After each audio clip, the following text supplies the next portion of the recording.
Recent episodes have seen the undertakers gearing up for the high-profile funeral of a well-known local counselor, with George determined that Shuttleworths will deliver nothing short of perfection. During an after-work pint with junior partner Todd in Friday's episode, George made it clear that they needed to get an early night if they were going to ensure the firm pulled off their biggest funeral ever. Todd's coercive partner Theo has other ideas, however. Earlier in the evening, Todd had been against the idea of them both making amends with Pete, the client Theo had slept with, to make Todd jealous, and subsequently lashed out in order to secure some new work for Theo. Fed up of being unemployed, and bitter at Todd standing up for himself, Theo convinced Todd to stay for further drinks, plying him with double measures without his knowledge. As he later put an inebriated Todd to sleep on the sofa, Theo deliberately took Todd's phone off charge. Next week, it's the following morning and Theo finds Todd still completely out cold on the sofa.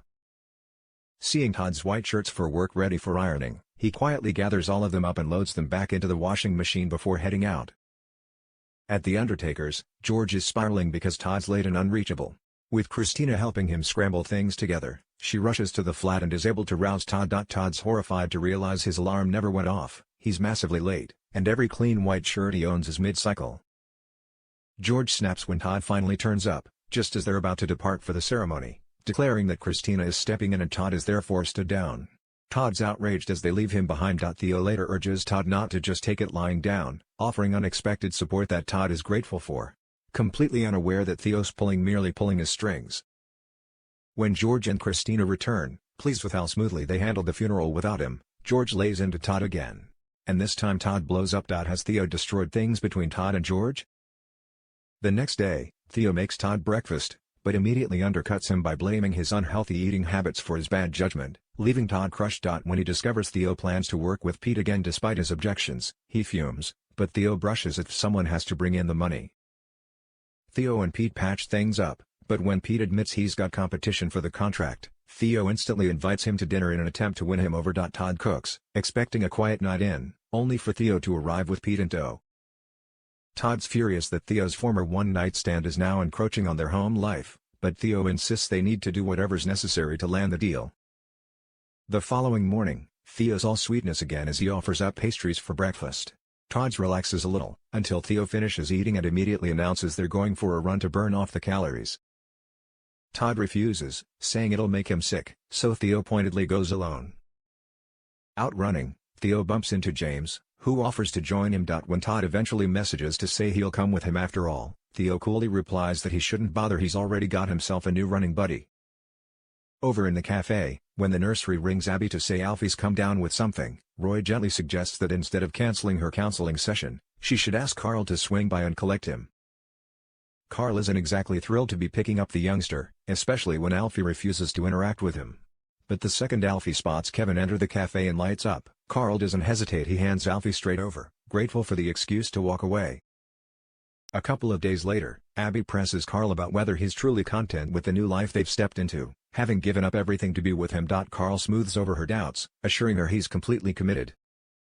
After dropping Alfie off at nursery, Abby returns to their new precinct flat to find Carl has transformed it into a romantic haven. While she ducks into the bathroom, Carl cancels an incoming call on her phone, determined nothing is going to ruin the atmosphere. Later in the week, Abby's down in the dumps when she admits to Carl that stepson Jack snubbed her attempts to talk to him earlier on the street. Carl pulls her into a comforting hug. But things take a sharp turn in the Rovers when Tracy starts goading her, throwing out a barbed comment that Kevin was the only decent parent Alfie's ever had. Abby snaps and swings for her, punching Tracy in the face. As Tracy reels, Abby's stomach drops as she realizes Kevin has witnessed the whole thing.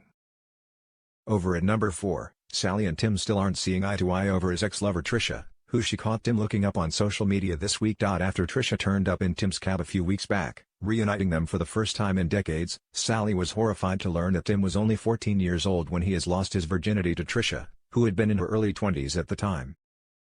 Despite Tim's repeated requests to drop it, explaining it was different times and was no big deal to him, Sally has been trying to convince Tim that he had been groomed by Trisha all those years ago. Next week, Tim finally puts his foot down, ordering Sally to stop making accusations before the kids start to sense the tension in the household.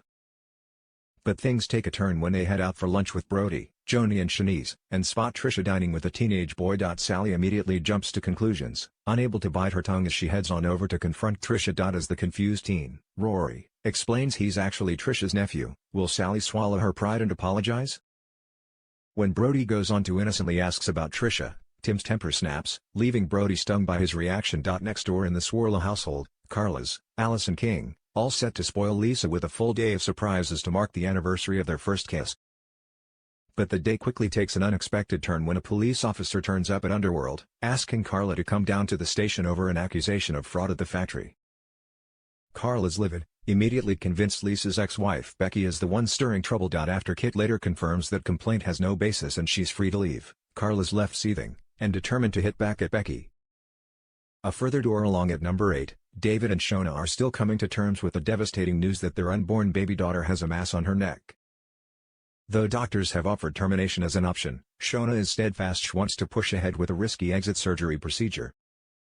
When David gently suggests they should start sharing the news with the people closest to them, Shona is hesitant, not ready to face everyone's reactions.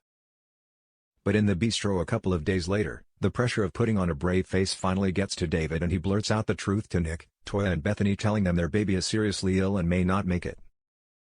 As the questions come thick and fast, Shona snaps and storms out, furious that David's revealed something she wasn't prepared to speak about yet. Elsewhere on the cobbles, predatory athletics coach Megan has been handed the perfect opportunity to continue her so-called relationship with 15-year-old student Will.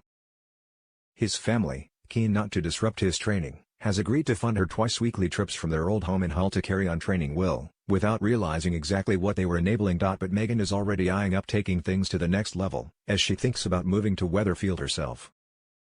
When Daniel gets talking to Megan in the corner shop, Will casually lets slip that she's thinking about relocating. Wanting to be helpful, Daniel says he can ask around at Weatherfield High to see if any positions might be coming up.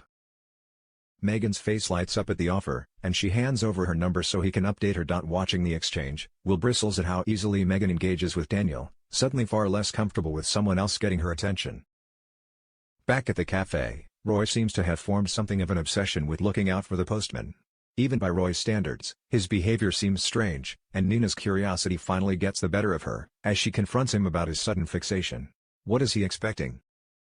Later in the week, Ed arrives at the cafe with a library box to install a suggestion that's come directly from Roy's mysterious new correspondent. As Ed sets it up, Roy quietly continues his secret letter writing, seemingly determined to keep this new connection under wraps. Also next week, Kirk looking to be heading into a new venture, as he informs Ryan that he's thinking of creating a podcast. With a childhood spent around his family's kennels, and 9 more years of hands-on experience as devoted dad to Dachshund Peanut, Kirk's convinced he's perfectly placed to dish out advice to dog owners struggling with troublesome behavior from their 4-legged friends.